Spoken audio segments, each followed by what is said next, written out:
next play, Aubrey kicks it, drills it. The field goal from 46 yards. Jerry Jones, he's happy. Cowboys, they win it 40-37.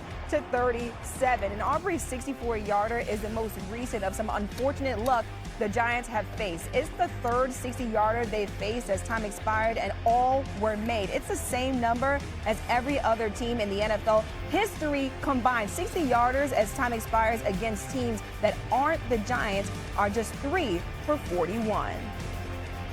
We got playmakers at every position. We're just getting started. Once we really get going and get it all gelled together, it's going to be scary. Appreciate it. These guys are confident, and they should be confident. We're a good football team. Now, I think we did some stupid shit tonight.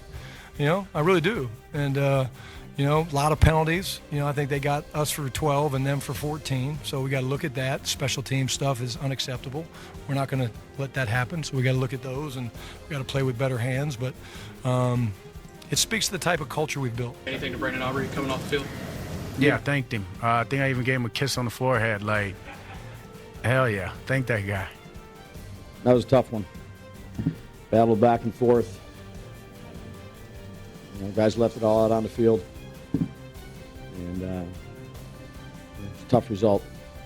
A kiss on the forehead, Aubrey, he deserved that one. Coach Herm Edwards joins us right now. And Coach, what a wild ride, but what stood out most to you about that matchup? Well, think about this. We've been hearing whispers about Russell Wilson, right? Maybe Russell Wilson, if the Giants lose, Russell Wilson might get replaced. Russell Wilson balled out today. I mean, he was unbelievable. It was an incredible football game. It's just sad somebody had to lose. Both these teams, I thought, did an excellent job offensively. Now, defensively, that's where the problem lies for both these teams. They couldn't stop anybody. It was whoever had the ball last was going to win, and the Dallas Cowboys won a game that they needed to win at home, but it was a fabulous game to watch on television. Yeah, definitely an interesting matchup between those two teams, Ryan. Yeah, incredible. And you know what? I got to say, Wilson maybe survives for another day. We shall see. But the Cowboys get this one. Thanks, Coach. Super Bowl rematch. Eagles. Chiefs. Let's get to this one. The Super Bowl was a blowout. This one, not so much. Under a minute left in the first. No score. 1st and 10 at the 18. Jalen Hurts. Hand off to Saquon Barkley. And Barkley does the rest. Touchdown. Eagles go up 7-0. Under 3 minutes in the second quarter. Same score. 1st and 10 at the 13. Patrick Mahomes under pressure. Rolls right. Starts running. Look at the wheels.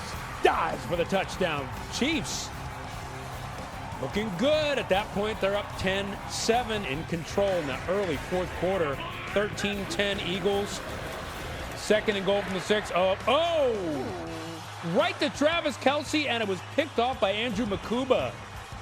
Unbelievable. Rolls all the way to the 41 before being tackled by Josh Simmons, and Mahomes is like, what just happened? That just happened. Costly turnover. Eagles now driving. Push it home. 4th and goal at the 1, and they get it done with Jalen. Eagles up 20-10. Under 3 minutes left in the game. Same score. Chiefs 1st and 20. Mahomes.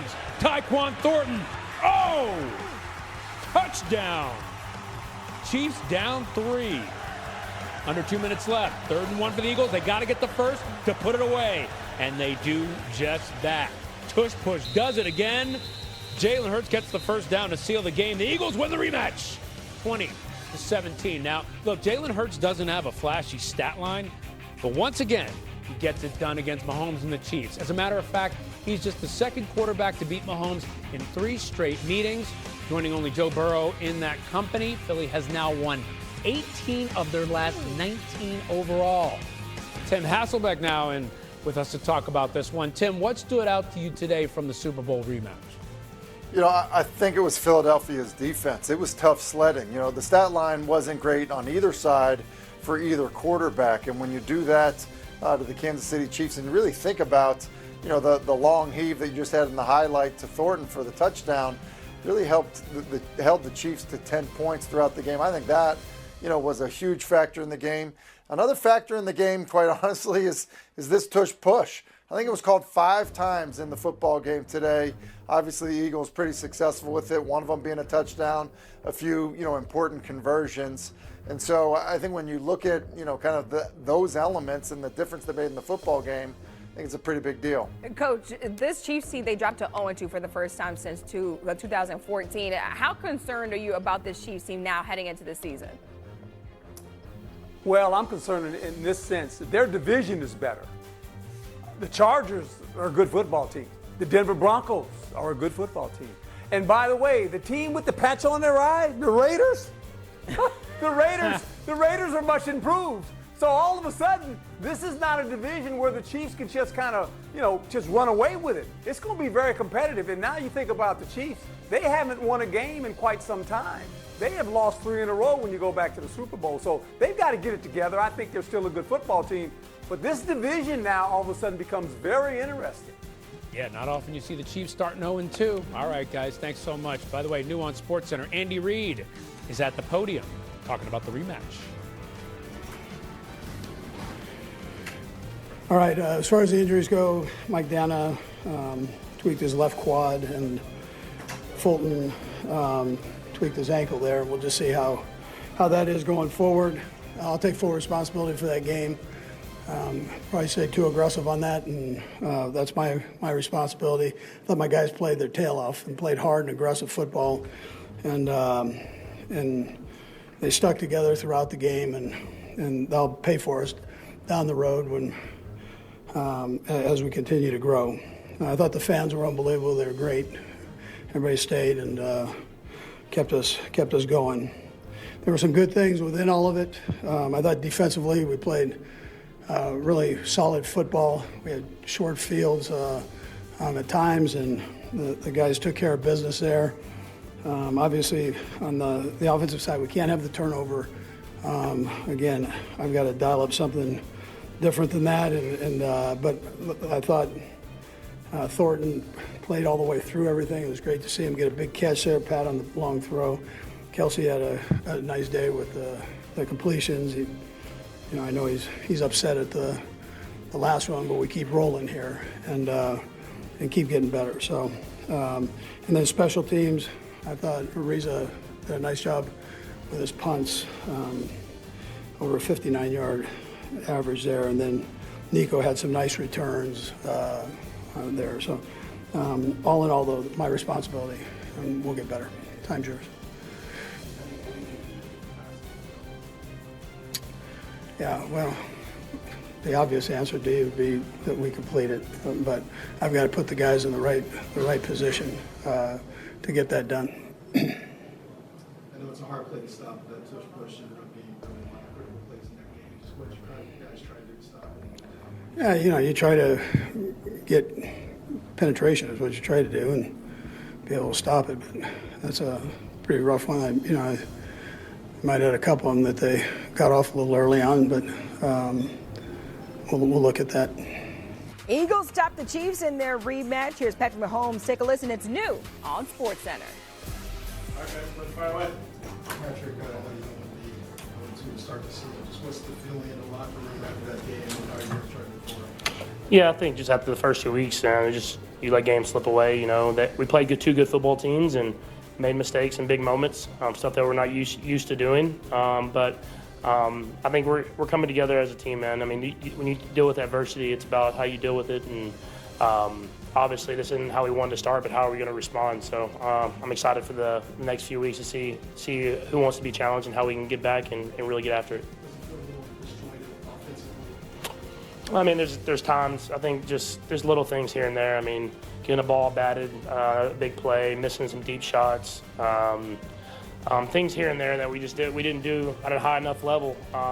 Even like the first throw, overthrowing Noah on that cover 2 look. I mean, seeing it right, just not making the throw. And so in this league, you got to make those throws, and I'll be better as the season goes on. Can you take me through the throw to Travis at the goal line? What were you seeing? What do you think went wrong on the play? Yeah, I mean, we got the defense that we wanted. We expect them to play that 0-0 with the whole player, with the safety. I think I threw it just a tad too early, just trying to put it on his body low before that whole player got there. And I think if I can put it more on his body and not so far out in front of him, then he can catch it, take the hit, and get in the end zone. And You want to throw that a little bit low at the goal line, though, to get a chase like that across the end zone, right? Yeah, you want to put it low, but more on his body. You know, whenever you're in those tight quarters like that, you want to give it to him, especially a bigger guy, more on his body where he can catch it, brace for that contact. We knew the whole player would be looking for him. I mean, that's our one of our big targets down there in the red zone. And so he was breaking to kind of make a hit, and it was just unfortunate. The ball bounced up in the air and went right to him.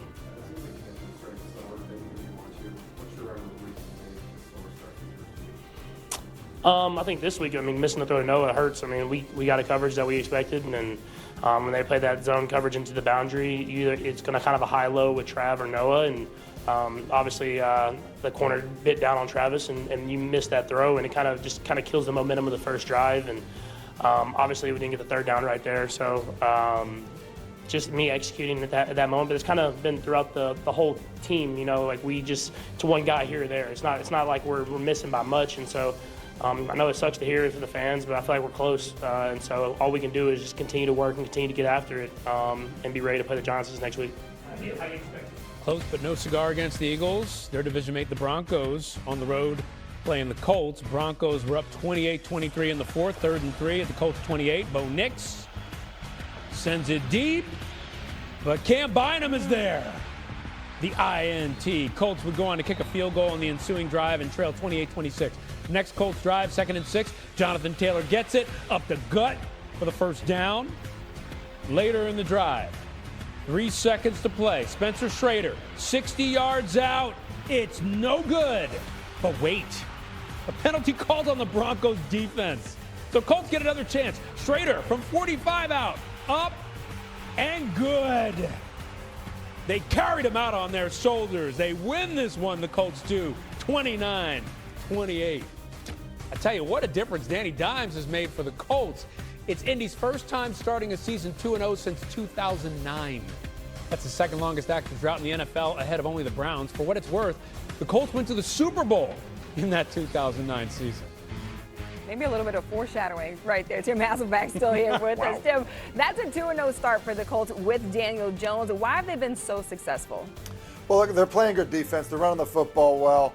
But Daniel Jones has been the difference. And, look, I think it requires some courage to do what the organization did by admitting in the offseason that they were bringing in competition, real competition, for Anthony Richardson. And they did it in the form of Daniel Jones.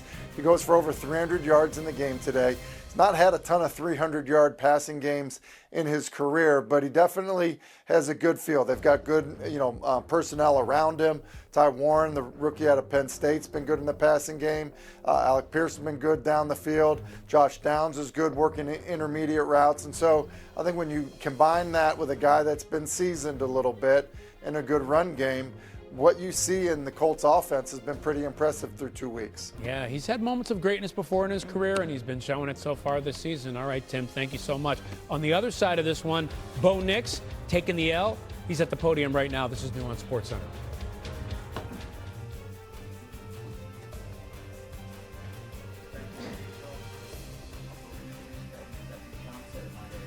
I just missed.